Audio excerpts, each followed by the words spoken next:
This is my Raggly Big Owl that I'm turning into a high-performance machine. And you might ask, why do I want high performance? Well, this is 8-year-old me. Aw, look at all those trophies. I raced BMX for 20 years and I won so many trophies that I couldn't even keep them all. But since I quit racing, I haven't won a trophy in over 5 years. But today, that changes. I'm gonna try to break a world record. I've had people ask, what's a KOM? Well, it stands for King of the Mountain, and it's a reward for the fastest recorded time on a trail segment on the app Strava. And that's basically a world record, right? Anyone in the world can do it. Well, KOMs have been controversial, turning leisurely rides into all-out races, but for me, I'm a racer at heart, and I think it'd be a huge accomplishment to get a KOM in Bentonville, where thousands of people visit yearly. And hey, Future Evan here, you're gonna wanna stick around till the end. So to start off, this stock wheel set has to go. Not only is it heavy as heck, it's broken. Well, actually, it was just a loose spoke, but that's enough of a reason for me to install my bird wheels. This is my ultra lightweight, ultra fast wheel set. Noble carbon rims, Onyx Vesper hubs, and bird spokes.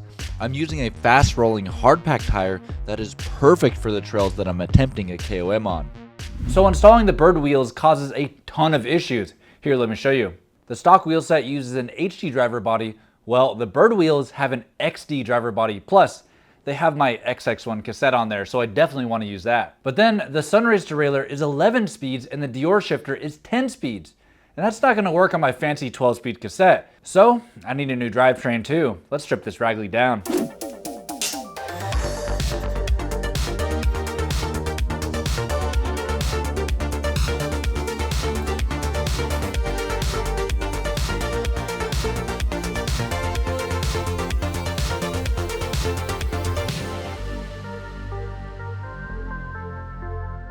So you might be wondering why I took off the cranks and the brakes, and I'll get to the brakes in a second, but I stripped out a bolt on my crank arm. My carbon cranks, I stripped them out. I did it a few months back on the live stream, and I've been running it with just 2 out of 3 bolts holding down the chainring.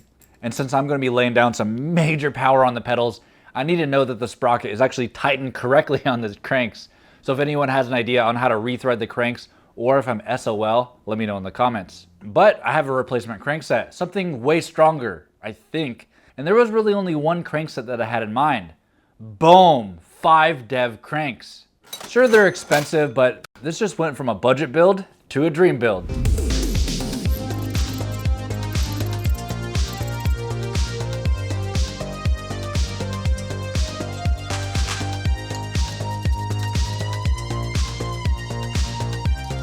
It's no mistake that the power meter just bolts right on. I've been planning for these cranks for over a year when I decided to go with the SRAM ecosystem.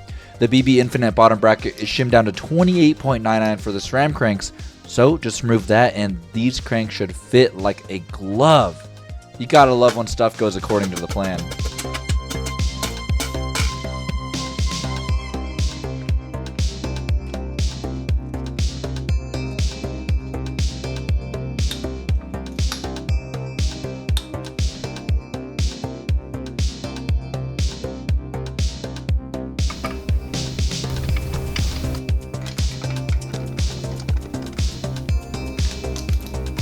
So with me getting back to my competitive nature, it's the perfect time to thank this video's sponsor, USA Cycling, the national governing body of bike racing.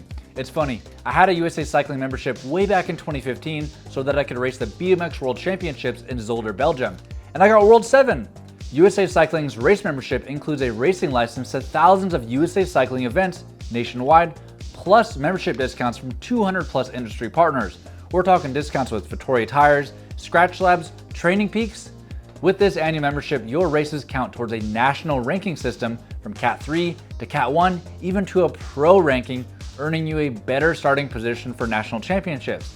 And if you upgrade to the Race Plus membership, you get a $0 deductible on the bike injury coverage up to $25,000, and that even covers the deductible from your primary insurance. Even the pros use this. And if you use my code SAGA2023, you can get $25 off the perfect USA Cycling membership for you. Ride, Race, Race Plus, even Junior, Collegiate, and International. So even if you're not a racer or an aspiring racer, USA Cycling has a membership that would benefit you.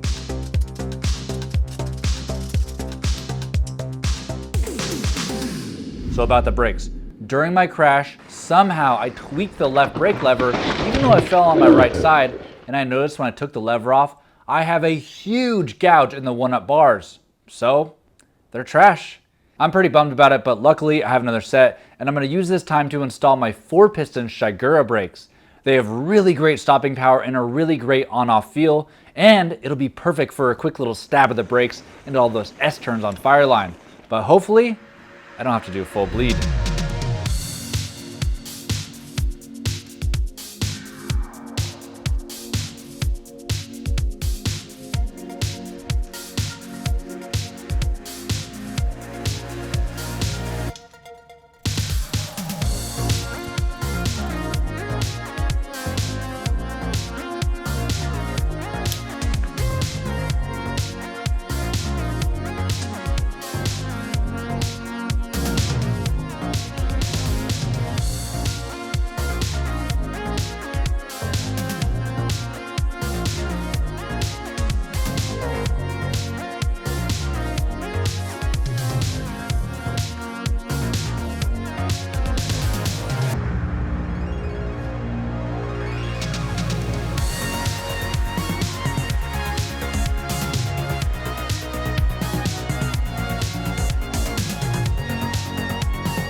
And just like that, this bike is ready to rip. But first, let's weigh it.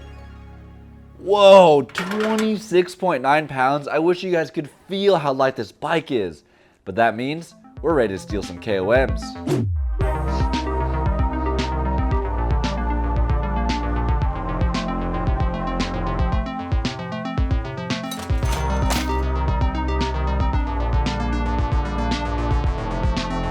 All right, so what do you think of the bike? Man, I am super excited on how it turned out. I've been planning this build for like 4 months now. Pretty much ever since Seth did his dream build, I wanted to make a hardtail too. I got on a hardtail kick because I want a bike that's really fun on the local trails and something that makes the local trails a little bit spicy so you can just take it for like an hour-long lunch ride and just have a blast.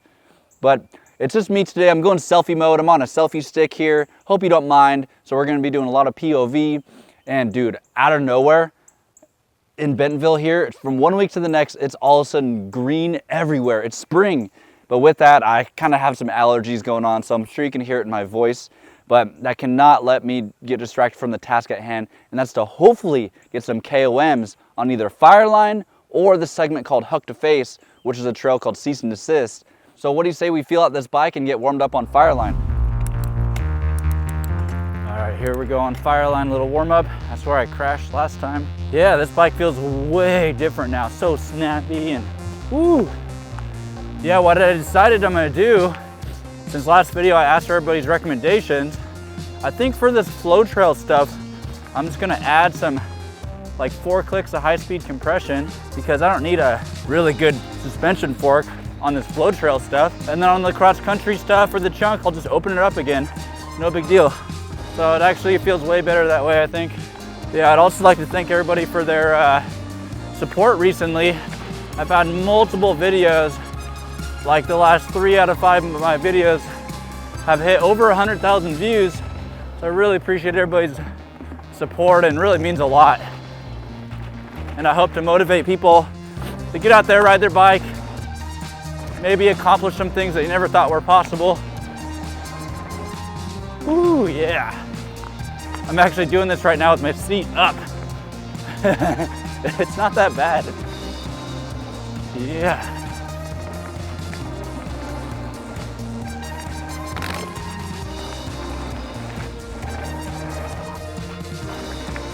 Wow, this bike feels so much better.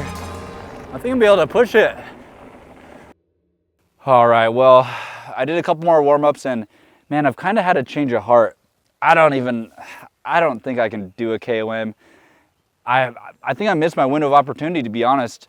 One, because the trail conditions, I mean, it's so loose. It hasn't got a lot of rain lately. And that's kind of how I crashed, right? I slid out. And 2, maybe I'm past my prime. I mean, I'm 33 years old now. I don't really train for racing. So who's to say I'm even capable of getting a KOM? And then I actually noticed there's a new king of the mountain in town. His name is Mason DeCarroll. He's a local, and he knocked off another second on Fireline, and I have no clue how he did it. On Strava, you can actually check the live comparisons of your fastest segment against the King of the Mountain, and that dude pulled 3 seconds on me at just the top of the trail, and that's where I slid out last time trying to push it too hard. So I think Fireline's out of the picture, but what do you say this? Let's hit the Saga test loop, which is right here in Kohler. It's a 20-minute loop, and let's see how fast this bike is after all the upgrades. And then segment 4 is actually Huck to Face, the other KOM that I was trying to get. But let's fire up the power meter. I got the heart rate monitor on, and let's give this a shot. And here we go. And if you can remember from before, the Saga test loop 3.0 is up pedal assist, maintaining a constant 150 watts, then down the chunky rock soft, back up pedal assist again, ending with cease and desist, and the 12-foot drop the hammer. And I think my best time was 18 minutes, 44 seconds, and that was on like a enduro or trail bike, I can't remember. And as expected for a 27-pound hardtail, this thing climbs so good, way efficient, and I love these fast-rolling, hard-packed tires. I've got to stay focused on that power.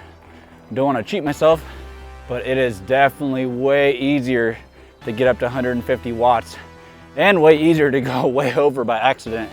So like others have pointed out, not exactly the most scientific test, but fun nonetheless.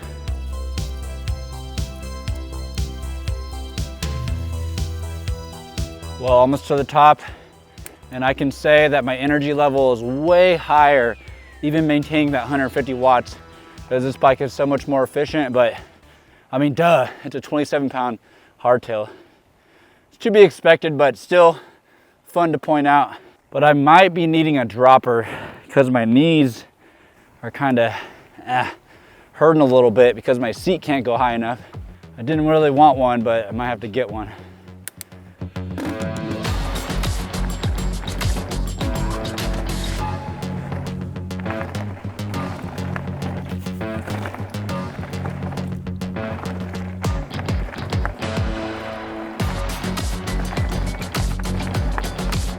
Got to be a little timid right here.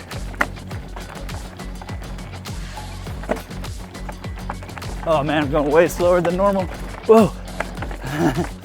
Bike feels kind of stiff now. Not as forgiving with those wheels.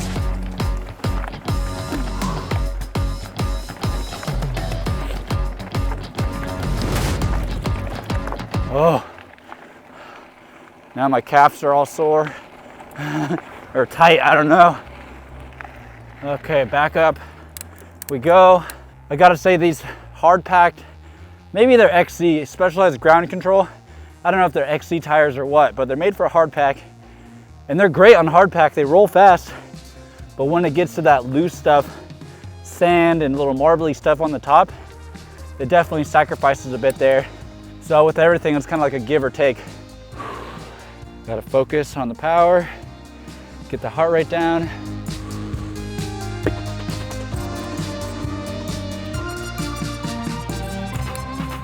Heart rate's coming down. The breathing worked.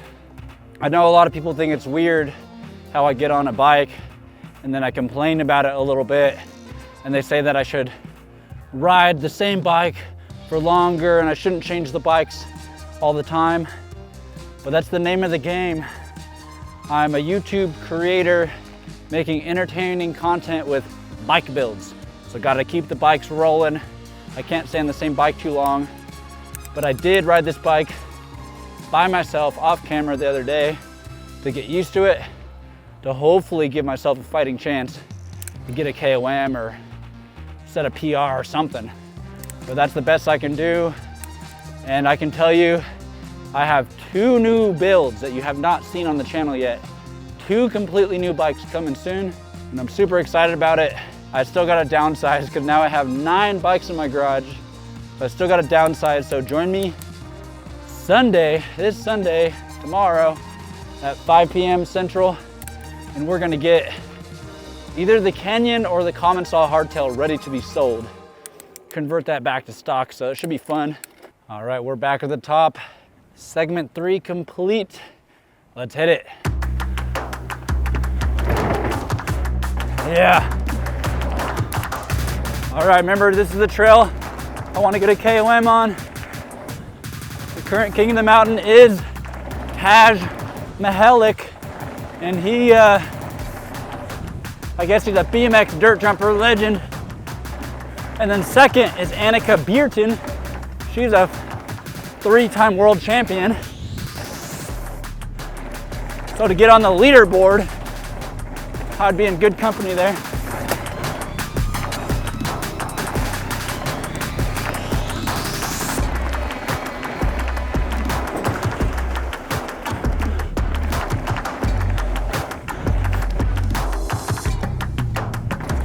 Yeah, so smooth.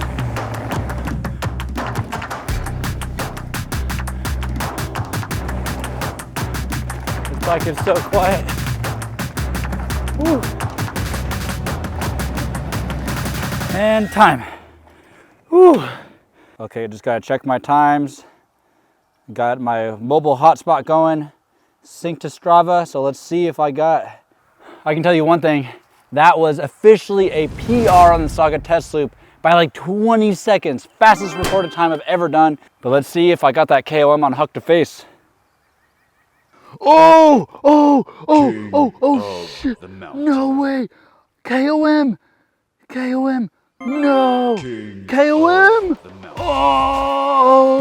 Oh, look at that, dude. What? Dude, I've been trying for that KOM for like 6 months now. Oh, yes, dude. Yes! It feels so good. All right, guys. I'm losing my voice. Thank you so much for watching. Show some love by subscribing, and see you on the live stream Sunday, tomorrow, 5 p.m. Central. See ya.